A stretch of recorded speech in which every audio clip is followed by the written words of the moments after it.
Dear students, आज की video में हम मॉडर्न अप्रोच पढ़ेंगे।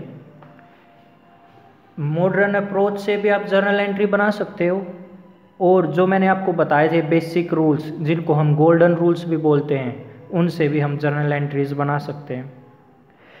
तो वीडियो नंबर 1 to 6 तक मैंने गोल्डन रूल्स कवर किए थे, जिनको हम बेसिक रूल्स भी बोलते हैं। आज छोटी सी वीडियो बनेगी जिसमें हम मॉडर्न अप्रोच पढ़ लेंगे और जब हम जर्नल एंट्रीज बनाना स्टार्ट करेंगे उसमें मैं आपको कभी बेसिक रूल्स या गोल्डन रूल्स का भी एग्जाम्पल आएगा और कभी मॉडर्न अप्रोच का एग्जाम्पल आएगा, इसलिए आपको ये दोनों अप्रोच आनी चाहिए। आपको एक बात बता दूं, जो हम बेसिक रूल्स बोलते हैं, जिनको हम गोल्डन रूल्स भी बोलते हैं, उनके लिए हम ट्रेडिशनल अप्रोच वर्ड यूज़ कर सकते हैं। ट्रेडिशनल, और ट्रेडिशनल बोल लो या इंग्लिश अप्रोच बोल लो, एक ही बात है। मीन्स देखा जाए तो चार नाम हो गए, एक तो basic rules, golden rules, English approach या ट्रेडिशनल अप्रोच, एक ही बात है इनका मतलब। हमने याद होगा, आपको याद होगा मैंने बेसिक रूल में क्या बताया था। एक रियल अकाउंट होता है, एक नॉमिनल अकाउंट होता है, एक पर्सनल अकाउंट होता है। फिर उनके रूल्स बताए थे। रियल नॉमिनल अकाउंट में क्या चीज़ें कवर होती हैं वो बताई थी। याद नहीं है तो वीडियो नंबर 1 to 6 देखो, आपको याद आ जाएगा। आज मैं आपको बताऊंगा मॉडर्न अप्रोच। मॉडर्न अप्रोच का दूसरा नाम है अमेरिकन अप्रोच। मॉडर्न अप्रोच का दूसरा नाम क्या है? American approach. तो देखो, अब मैं आपको ये मॉडर्न अप्रोच बता देता हूँ। इसके अकॉर्डिंग, मॉडर्न अप्रोच के अकॉर्डिंग 5 कैटेगरीज में हम पूरे अकाउंट्स को डिवाइड कर सकते हैं। ठीक है, वो 5 कैटेगरीज कौन कौन सी हैं मॉडर्न अप्रोच के अकॉर्डिंग, वो देखो कौन कौन सी है। First one is asset account, liability account, capital account. Capital account का दूसरा नाम owners equity account, revenue account. Revenue का मैंने आपको दूसरा नाम पहले भी बता रखा है, इनकम होता है। मीन्स रिवेन्यू अकाउंट बोल लो या इनकम अकाउंट बोल लो। नेक्स्ट है एक्सपेंस अकाउंट या लॉस अकाउंट। ये 5 अप्रोच है। मेनली मैं एक बार और बता देता हूँ, asset, liability, capital, revenue and expense, ये मॉडर्न अप्रोच है। मॉडर्न अप्रोच के अकॉर्डिंग हम पूरे अकाउंट्स को 5 कैटेगरीज में डिवाइड कर सकते हैं, ये मैंने लिख दिया। अब मैं इनको डिटेल में बता रहा हूँ, ये समझना ध्यान से, फिर हम आगे करेंगे। देखो, फर्स्ट क्या थी? Asset account. मॉडर्न अप्रोच के अकॉर्डिंग 5 पार्ट्स में डिवाइड कर सकते हैं ना, 5 पार्ट्स में। तो फर्स्ट है एसेट। एसेट आपको याद होगा मैंने क्या बताया था, एसेट हमारी प्रॉपर्टी होती हैं जो हमें कुछ ना कुछ बेनिफिट दें। Assets are properties and which give us benefits, वो एसेट होती हैं। देखो, आपको क्या करना है, मेनली आपको अकाउंट में 2 चीज़ें करनी सीखनी होती है, क्या डेबिट होगा और क्या क्रेडिट होगा। ये 2 चीज़ें सीखनी होती है आपको। मैं एक एग्जांपल दूंगा, फिर उसको बताना। ठीक है, देखो क्या है। देखो मैंने क्या लिखा है, purchase of machinery for cash 10,000 rupees. क्या लिखा है? Purchase of machinery for cash 10,000 rupees. अगर आपको याद हो, मैंने बताया था कि मशीनरी हमारी एसेट है और कैश भी एसेट होता है। आपको ज़रूर याद होगा, फर्स्ट 6 वीडियोस देख लो, वहाँ से बहुत क्लियर हो जाएगा कि मशीन भी एसेट है और कैश भी एसेट है। अब इसकी हिंदी बनाते हैं एक बार। देखो, purchase of machinery for cash, machine खरीदी है कैश में 10,000 रुपये की। तो आप ये बताओ अपने आप को, हमेशा मैंने एक बात बता रखी है आपको कि अपने आप को आप कंपनी मान के चलना। तो कंपनी में कुछ आया है ना, क्या आया है? मशीन आई है। परचेज किया ना तो मशीन आई है, और गया क्या है? कैश गया है। मशीन भी एसेट होती है और कैश भी एसेट होता है। मशीन आई है मीन्स इंक्रीज हो रही है ना एसेट, और कैश गया है मीन्स कैश गया है तो डिक्रीज हो रहा है। जो चीज़ इंक्रीज हो रही होगी उसको हम डेबिट साइड लिख देंगे, और जो चीज़ डिक्रीज हो रही होगी उसको क्रेडिट साइड लिख देंगे। जो चीज़ कौन सी? एसेट।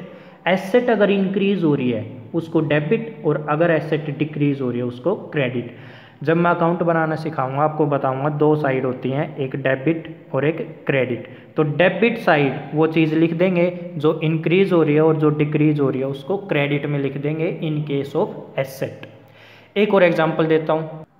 मान लो परचेज कर ली एक चेयर कैश में, तो परचेज करिए चेयर मीन्स कंपनी में चेयर आई, चेयर बढ़ गई है, इंक्रीज हो गई है, तो इंक्रीज हो उसको डेबिट में, और कैश गया हमारे पास से, कैश भी एसेट होती है और एसेट डिक्रीज हो गई वो क्रेडिट में।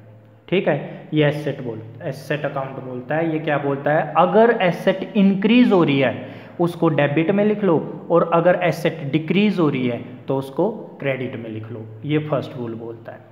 ठीक है, अब नेक्स्ट रूल पे आ जाओ, एक्सपेंस अकाउंट। ये क्या बोल रहा है, ये भी सेम बात बोल रहा है, अगर हमारी कंपनी के एक्सपेंसेस बढ़ रहे हैं उसको डेबिट साइड लिख दो, और अगर एक्सपेंसेस डिक्रीज हो रहे हैं उसको क्रेडिट साइड लिख दो। मैं एक एग्जांपल देता हूँ इसका भी, देखो एक बार। मान के चलो हमारे घर बिजली का बिल आ गया, बिजली का बिल आ गया मीन्स बिल भरना पड़ेगा, तो हमारे एक्सपेंस बढ़ गए ना, इंक्रीज हो गए एक्सपेंस, तो डेबिट साइड। और मान लो बिल भर दिया जाए तो एक्सपेंस कम हो जाएंगे ना, तो डिक्रीज में आ जाएगा वो। ठीक है, एक्सपेंस और लॉस दोनों नुकसान ही होते हैं बेटा, एक ही बात मान के चलना। लॉस बढ़ रहा हमारा डेबिट साइड, और लॉस घट रहा है डिक्रीज हो रहा है तो क्रेडिट साइड। नेक्स्ट है लाइबिलिटी। एग्जाम्पल सुनो, मान लो मैंने राम से उधार में पैसे ले लिए, तो राम से उधार में पैसे लिए मीन्स मेरी लाइबिलिटी बढ़ गई है ना, तो इंक्रीज कर दूंगा मैं, मीन्स क्रेडिट। अगर मेरी लाइबिलिटी बढ़ रही है तो उसको क्रेडिट करना है, राम का अकाउंट क्रेडिट कर दूंगा, क्योंकि मैं अब उसको पैसे दूंगा, मैंने उससे लोन ले लिया है, उधार में पैसे ले लिए, अब मैं देनदार हूँ उसका, इसलिए मैं राम का अकाउंट क्रेडिट कर दूंगा। सिंपल भाषा में बोले, अगर लाइबिलिटी इंक्रीज हो रही है हमारी तो उसको क्रेडिट साइड लिख देंगे, और अगर लाइबिलिटी डिक्रीज हो रही है तो डेबिट साइड। मान लो मैंने लोन ले रखा था और वो वापस कर दिया, अब लोन कम हो गया ना मेरा, तो मैं उसको डेबिट साइड लिख दूंगा, डिक्रीज। तो याद रख लेना, अगर लाइबिलिटी इंक्रीज हो रही है क्रेडिट, और अगर लाइबिलिटी डिक्रीज हो रही है डेबिट। ठीक है, नेक्स्ट देखो रिवेन्यू। रिवेन्यू या इनकम एक ही बात है। अगर मेरी इनकम इंक्रीज हो रही है, इनकम मेरी इंक्रीज हो रही है तो उसको क्रेडिट साइड, और अगर मेरी इनकम डिक्रीज हो रही है तो उसको डेबिट साइड। एग्जांपल देखो, मैंने ना कोई चीज़ सेल करी है, तो मैं जब सेल करूँगा मेरी इनकम बढ़ेगी, सेल करने से ही तो पैसे आते हैं, इनकम बढ़ेगी, मेरी इनकम बढ़ेगी तो उसको मैं क्रेडिट साइड दिखा दूंगा, और अगर मेरी इनकम कम हो जाए मान लो, तो मैं उसको डेबिट साइड दिखा दूंगा। ठीक है, नेक्स्ट मोस्ट इंपॉर्टेंट है, फर्स्ट जर्नल एंट्री में ही आएगा ये कैपिटल वर्ड। अभी समझ लो अच्छे से, जर्नल एंट्री स्टार्ट होते ही अभी स्टार्ट हो जाएंगी जर्नल एंट्री, ये वर्ड परेशान नहीं करेगा आपको। मैंने आपको पहले भी बता रखा है, कैपिटल का मतलब होता है पूंजी, means amount invested into business is known as capital. जो भी पैसा बिजनेस में लगाया है वो कैपिटल होती है, और बिजनेस में कौन लगाता है, ओनर लगाता है। ओनर का दूसरा नाम मैंने आपको बता रखा है, प्रोप्राइटर होता है। Means amount invested by the proprietor in the business is known as capital. एक कॉन्सेप्ट भी बताया था मैंने आपको, बिजनेस एंटिटी कॉन्सेप्ट, आपको याद होगा, बिजनेस एंटिटी कॉन्सेप्ट। इसके अकॉर्डिंग मैंने आपको बताया था, अपने आप को मीन्स मालिक को और कंपनी को अलग अलग मान के चलना। जो कंपनी का मालिक होता है, ओनर, जिसको प्रोप्राइटर भी बोलते हैं वो, और कंपनी अलग अलग होते हैं, ये मान के चलना हमें। और अपने आप को आप ये मान लेना, ओनर और कोई होगा, हम तो कंपनी है, अपने आप को आप कंपनी मान के चलना, ओनर और सेकंड पर्सन कोई होगा। तो देखो एक बार हमने अपने आप को कंपनी मान लिया, अब मान लो जो मालिक है कोई और है, उसने ना कंपनी में पैसे लगाए हैं, हम है कंपनी, कंपनी में पैसे लगाए हैं। ठीक है, पैसे लगाए हैं मीन्स कैपिटल आई है कंपनी के पास, पूंजी आई है। अब कैपिटल इंक्रीज हो रही है कंपनी के पास, इंक्रीज हो रही है कैपिटल, तो उसको हम क्रेडिट साइड दिखा देंगे। और अगर मान लो कैपिटल पूंजी कम हो जाए, डिक्रीज हो जाए, मान लो जो मालिक है वो कैपिटल कुछ निकलवा ले दोबारा से, एक बार लगाने के बाद कंपनी में वापस निकलवा ले, हो सकता है ऐसा, तो डिक्रीज हो जाए तो उसको हम डेबिट साइड लिखेंगे। ठीक है, मैं एक बार और इसको पूरा रिवाइज करा देता हूँ, ध्यान से समझना, बहुत इंपॉर्टेंट है ये, जर्नल एंट्रीज में बहुत ज़्यादा यूज होगा ये। देखो बेटा, हम मॉडर्न अप्रोच पढ़ रहे हैं, उसमें हम 5 कैटेगरीज के अकाउंट्स पढ़ेंगे। फर्स्ट है एसेट्स अकाउंट, उसमें हमने ये पढ़ा है कि अगर एसेट इंक्रीज हो रही है उसको डेबिट साइड लिख देना, और अगर एसेट डिक्रीज हो रही है उसको क्रेडिट साइड लिख देना। कंपनी ने एक मशीन खरीद ली, मशीन आई है ना तो डेबिट, मशीन इंक्रीज हो रही है आई है तो डेबिट, और कैश जा रहा है तो वो क्रेडिट साइड लिख देंगे। ठीक है, ये याद रख लेना। नेक्स्ट था अपना एक्सपेंस अकाउंट। एक्सपेंस अकाउंट का भी सेम रूल था, अगर हमारा एक्सपेंस इंक्रीज हो रहा है तो उसको डेबिट साइड, और अगर हमारा एक्सपेंस डिक्रीज हो रहा है तो उसको क्रेडिट साइड लिख देंगे। एक्सपेंस या लॉसेस दोनों ही नुकसान होते हैं, हालांकि इन दोनों में डिफरेंस होता है एक्सपेंस और लॉस में, मैंने एक्सप्लेन कर रखा है अपनी पुरानी वीडियोस में, वो देख लेना। ठीक है, तो अगर हमारे एक्सपेंस इंक्रीज हो रहे हैं तो उसको डेबिट, और अगर एक्सपेंस डिक्रीज हो रहे हैं तो क्रेडिट।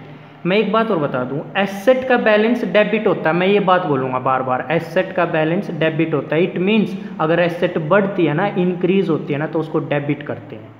याद रख लेना, एसेट का बैलेंस डेबिट होता है। अगर मैं ये बोल रहा हूँ तो मैं ये बोल रहा हूँ, अगर एसेट इंक्रीज होती है तो उसको डेबिट बोलते हैं, और अगर डिक्रीज होती है क्रेडिट बोलते हैं। ऐसे ही एक्सपेंस का बैलेंस डेबिट होता है, मीन्स अगर एक्सपेंस का बैलेंस डेबिट होता है, अगर एक्सपेंस इंक्रीज हो रहे हैं तो उसको डेबिट साइड दिखाएंगे, और अगर वो डिक्रीज हो रहे हैं तो उसको क्रेडिट साइड दिखाएंगे।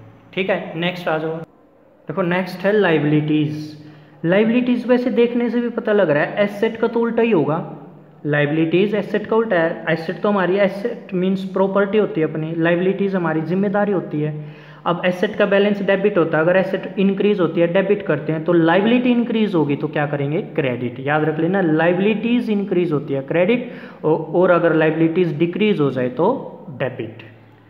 नेक्स्ट था रिवेन्यू या income.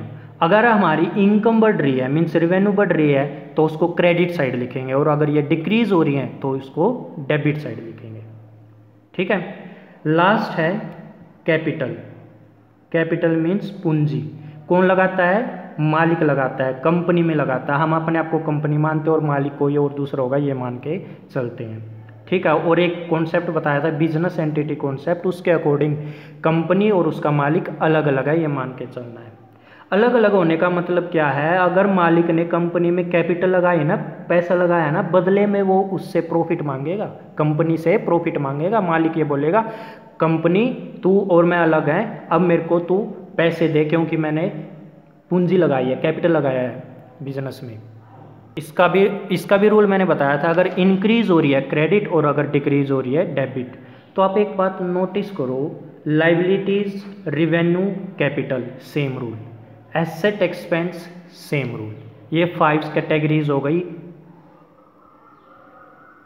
As per modern approach, या फिर इसको अमेरिकन अप्रोच भी बोलते हैं। ये काम आएगा रूल जर्नल एंट्रीज समझने में। देखो एक बार ये चीज़ देखो बेटा, एक बार क्या लिखा हुआ है, Ram comments business with cash ₹1 lakh. Comments का मीन्स होता है स्टार्ट। राम ने बिजनेस स्टार्ट किया कैश लगाकर 1 लाख रुपए। ठीक है, अब याद करो मैंने क्या बताया था, अपने आप को और कंपनी को अलग मान लेना, मीन्स हम तो कंपनी है और मालिक कोई और होगा ये मान के चलते हैं। तो राम है मालिक, इसने बिजनेस स्टार्ट किया और कैश लेके आया वो 1 लाख रुपए। तो ये देखो कंपनी में क्या आया, हम कंपनी है, हम तो अपने बारे में सोचेंगे। कंपनी में क्या आया? कैश आया ना 1 लाख रुपए। और कैश मैंने आपको बताया था क्या होता है, एसेट होती है। कैश क्या होती है? एसेट होती है। और एसेट इंक्रीज हो रही है डिक्रीज हो रही है। अभी रूल में बताया कि अगर हमें ये लग रहा है कि कंपनी में कैश मीन्स एसेट आ रही है तो इंक्रीज हो रहा है, तो हमारे पास कैश आया ना, तो क्या लिख देंगे, कैश अकाउंट डेबिट। मीन्स जब भी एसेट इंक्रीज हो, एसेट मीन कैश होता है ना, कैश एसेट ही होती है, एसेट इंक्रीज हो रही है तो डेबिट साइड। और दूसरी साइड क्या आएगा, बिजनेस स्टार्ट किया है कैश लगाकर, मतलब पूंजी लगाई उसने, कैपिटल लगाया, दूसरी साइड कैपिटल आ जाएगा। और अभी अभी मैंने आपको अभी बताया, अगर कंपनी में कैपिटल लग रही है, पूंजी लग रही है, तो लाइबिलिटी इंक्रीज हो रही है कंपनी की, मालिक की तरफ, राम की तरफ। कंपनी की अब रिस्पॉन्सिबिलिटी बनेगी जो कैपिटल लगाई है उस पर प्रॉफिट कमा के वापस देगा ये। अब ये कैपिटल इंक्रीज हो गई ना, हमारी लाइबिलिटी इंक्रीज हो गई, या ऐसे मान लो या कैपिटल इंक्रीज हो गई है मान लो, और जब कैपिटल इंक्रीज हो, अभी थोड़ी देर पहले बताया मैंने, जब कैपिटल इंक्रीज हो उसको क्रेडिट साइड लिखते हैं। आप बोलोगे सर आपने तो टू लिखा, क्रेडिट कहाँ लिखा? टू का मीन क्रेडिट ही होता है, टू का मतलब क्रेडिट ही होता है। ये तब जर्नल एंट्री करने का पूरा एक अच्छा सा फॉर्मेट होता है। नेक्स्ट वीडियो से जब जर्नल एंट्री हम स्टार्ट करेंगे उसमें आपको फॉर्मेट बताऊंगा क्या होता है, ठीक है। अभी ये मैंने जस्ट फॉर नॉलेज ये एंट्री करा दिया कि देखो कंपनी स्टार्ट हुई है कैश लगाकर, राम ने कंपनी स्टार्ट करी है, मीन्स बिजनेस स्टार्ट किया, कैश 1 लाख रुपए लगा दिया उसने। तो कैश हमारी एसेट होती है, एसेट बढ़ रही है, इंक्रीज हो रही है। जब एसेट इंक्रीज होती है उसको लिखते हैं डेबिट साइड। कैपिटल भी बढ़ रही है, कंपनी में कैपिटल आ गई है ना 1 लाख रुपये, तो जब कैपिटल आ गई है, इंक्रीज हुई है, और जब कैपिटल इंक्रीज होती है उसको क्रेडिट में लिखते हैं। क्रेडिट तो आपने लिखा नहीं सर, ये सोच रहे होगे, मैंने बताया टू का मतलब क्रेडिट होता है, ठीक है। अब नेक्स्ट वीडियो से जर्नल एंट्रीज बिल्कुल स्टार्ट हो जाएंगी। आज मैंने आपको मॉडर्न अप्रोच से जो रूल्स होते हैं वो बता दिया है। मॉडर्न अप्रोच से 5 रूल होते हैं, ये बता दिया मैंने आपको। मॉडर्न अप्रोच को हम अमेरिकन अप्रोच भी बोलते हैं।